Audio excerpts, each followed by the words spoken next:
Mark Sweeney. And he's the executive director with the Metropolitan Planning Commission. Thank you for joining us on this lovely green day. What is the story, Mark, with this complex y'all are looking at, Greenwood Road and Burt Coons, a warehouse distribution complex that could bring in 4,000 jobs? This measure passed, right? That is correct. It was recommended for approval by unanimously by the Metropolitan Planning Commission board yesterday, in fact, and it is a tremendous project.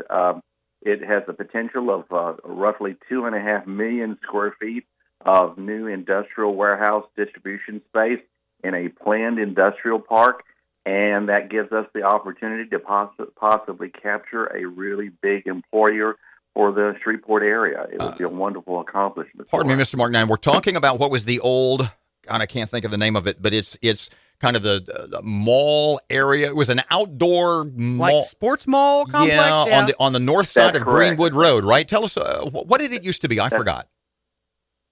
I'm sorry, say that again. I said, please. what did it Repeat used that. to be? What was it previously? I forgot. It slipped my mind. Who was in there before?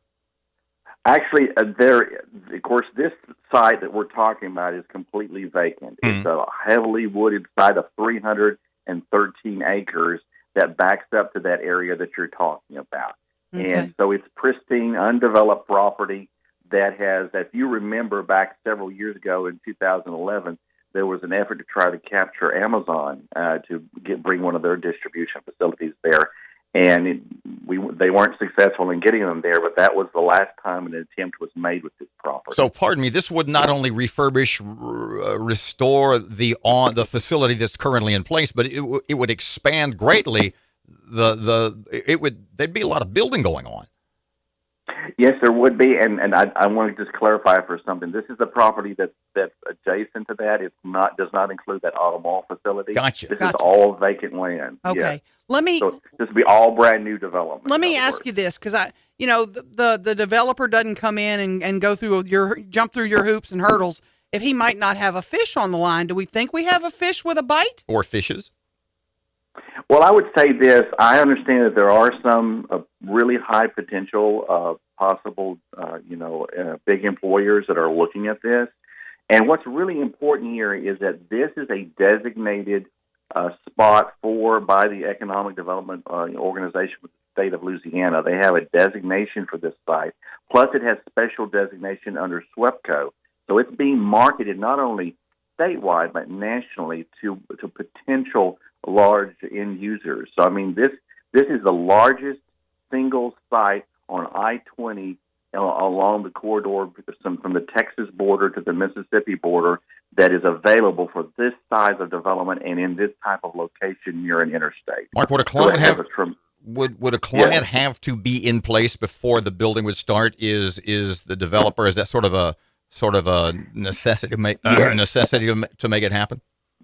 Yes, once an end user or a big employer, let's say it's an Amazon or whoever, signs the paperwork to want to develop on the site, they would basically be in the process of either purchasing the property or leasing it from Mr. Jelks, Bobby Jelks, who's handling this project.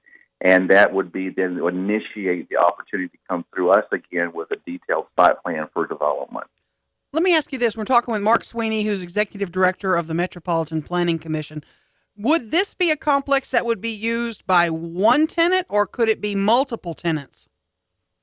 The way the project was laid out, because this is a planned project, is in two phases. Basically, the one phase is about 1.5 million, and the other one's about 1 million square feet. It could be two or more than one user. It could be three users, because we've built in the flexibility to allow this developer to be able to adjust and rearrange the buildings in such a way to be able to accommodate the needs of a potential big employer. So in other words, we've built in that flexibility. We're thinking two possible users here. It may be more than that. 4,000 jobs. Is that pie in the sky, or is that reachable? I think it's reachable. It depends on who is that, entity, and it depends on how much, employment that they need. I think that you're looking at something that's probably not less than 1,500 employees, and it's with the maximum possibility of up to 4,000. Okay, there are some residents nearby in opposition. They have the right to appeal the MPC ruling too. Is that city property or parish out there? This is city property, and you got to understand, because this is a planned unit development, this case automatically goes to the city council for their review and approval. City council will have final say on this. And the reason the applicant did what he did, he came through us with a planned unit development. He is going to preserve a 150-foot wide, densely wooded buffer between his development and the neighborhoods. That's one of the key things that's a part of this project, is it will be designed a way to protect the neighborhoods and be compatible with them. Mr. Mark, speaking of the developer, it occurs to me that they probably wouldn't come to you and say, listen, we want to get the ball rolling on this building. If they hadn't already approached a client or two, or have been approached by a potential client or two about making it happen. Is that fair to say?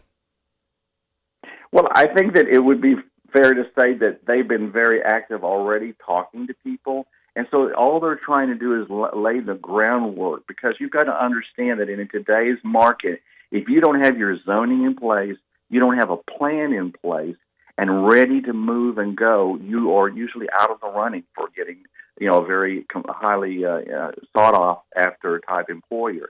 So what Mr. Jelks is trying to do is position himself to be in a competitive position to reach out and capture that type of an employer for the area.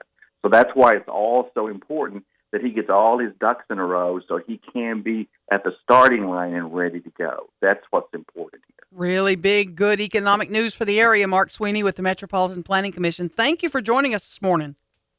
You're more than welcome. If you have any other questions, don't hesitate to give me a call. You bet.